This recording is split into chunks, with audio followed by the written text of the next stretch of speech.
ऐसा मसीहा, ऐसे महानवर साहब पैदा हुए जो कि पंजाब से आकर के उत्तर प्रदेश राज्य में, जिनके पास जेब में एक पैसा नहीं है, पहनने को ठीक से कपड़े नहीं है, खाने का कोई भरोसा नहीं है कि उनको शाम का खाना मिलेगा या नहीं, दिन भर पैदल चलने के बाद, साइकिल से चलने के बाद, उस व्यक्तित्व ने एक राष्ट्रीय पार्टी खड़ी कर दी, पूरे कोने कोने में लोगों को जगा दिया। आज मुझे लगता है कि मेरी बात किसी को कड़वी लग सकती है, हम लोग नो डाउट वाहवाही करते हैं, हमारे बाबा साहब हुए, हमारे साहब कांसी राम जी हुए, हमारी बहन जी मायावती जी, हमारे महापुरुष, वो लोग अकेले उस टाइम फाइट कर रहे थे, हम लोगों को जगा के ये लोग चले गए हैं। हमारी बहन जी आज अकेले ये फाइट लखनऊ में बैठ के लड़ रही हैं। इस चीज को बारीकी से समझने की हमें जरूरत है, उनको हम सब की एकजुटता, हमारे सपोर्ट की जरूरत है, क्योंकि सत्ता की लड़ाई जो हमें सिर्फ फ्रंट पर दिखती है वही नहीं लड़ी जाती। उन्हें अपने लोगों को प्रोटेक्ट भी करना है, अपने युवाओं को फर्जी एफआईआर से भी बचाना है, तो आंदोलन में नहीं भेज रही। कौन जाएगा? ये वकील साहब बैठे हुए हैं यहाँ पर, और भी यहाँ पर हमारे वकील साहब हैं, ये है हमारे भतीजे जितेंद्र कुमार हैं। इंटरप्रिटेशन कैसे जज करते हैं? अगर हम लोग इन्फ्लुएंस ना दिखाएं वहां, तो जो कानून के प्रावधान है उसके तहत हम लोगों को जस्टिस नहीं मिलता है, ये सच है।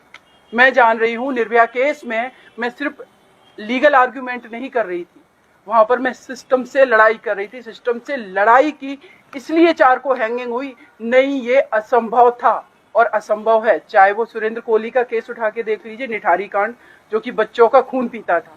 शबनम बनाम यूनियन ऑफ इंडिया का केस है जिसने अपने परिवार के 4 सदस्यों को मार दिया, और ऐसे कितने केस हैं जिसमें लोगों को डेथ पेनल्टी से कम्यूट करके आजीवन कारावास कर दिया गया। तो ये हमारे संविधान की खूबसूरती है, लेकिन उसका इम्प्लीमेंटेशन सही नहीं। मानवर साहब ने कैसे इम्प्लीमेंट चीजों को करवा दिया, उसका जीता जागता उदाहरण उत्तर प्रदेश जैसे पूरे देश के बड़े राज्य की बहन जी 4 बार मुख्यमंत्री बनी। और मेरे लिए ये सौभाग्य की बात है कि मानवर साहब पहली बार अगर मेंबर ऑफ पार्लियामेंट बनते हैं तो मेरे गृह जनपद इटावा से बनते। मैं इटावा की रहने वाली हूं। तो मानवर साहब ने जब इतना करके दिखा दिया, बहन जी, आज मैं सोचती हूँ, जब हाथरस की बिटिया के बारे में, एक बेटी गांव में चारा काट रही है खेत में, 4 लोग गैंगरेप करके मर्डर कर दे रहे हैं उसका। मैं आप लोगों के समक्ष हूं, मैं जानती हूं कितना संघर्ष करके मैं भी एक छोटे से गांव से आती हूं। उस दौर में आज हम सबकी शान हमारी नेता बहन जी, एक बेटी के लिए कितना मुश्किल रहा होगा। ये पैट्रियार्किकल माइंडसेट है। एक तो यहाँ पर SC ST OBC माइनॉरिटीज का दमन है, और उससे भी ज्यादा दमन है महिलाओं का, ये सच है।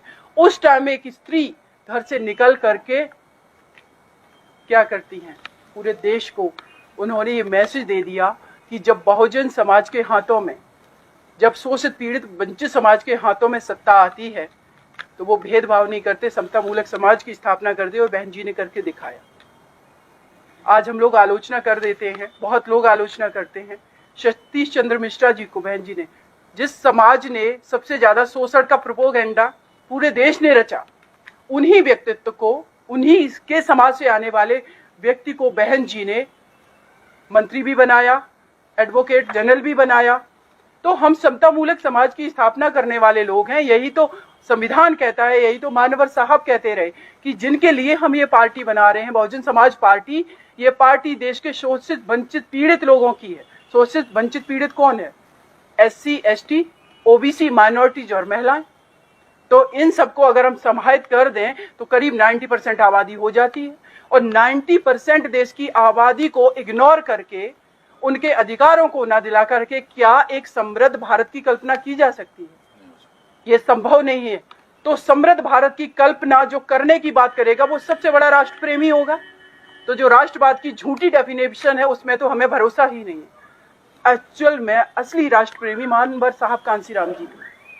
और इस देश में अभी भी अगर स्थिरता है तो ये बहुत बड़ा सच है कि अगर इस बहुजन लोगों को ये जो अधिकार मिले, जो सत्ता में बहन जी बैठी हैं, जो लोग उनको अपना आइडियल मानते हैं, यूनाइट होकर के, विद्रोह जैसी स्थिति नहीं है। अगर वो बहुत शोषित पीड़ित वंचित रहते तो क्या होता इस देश का हाल।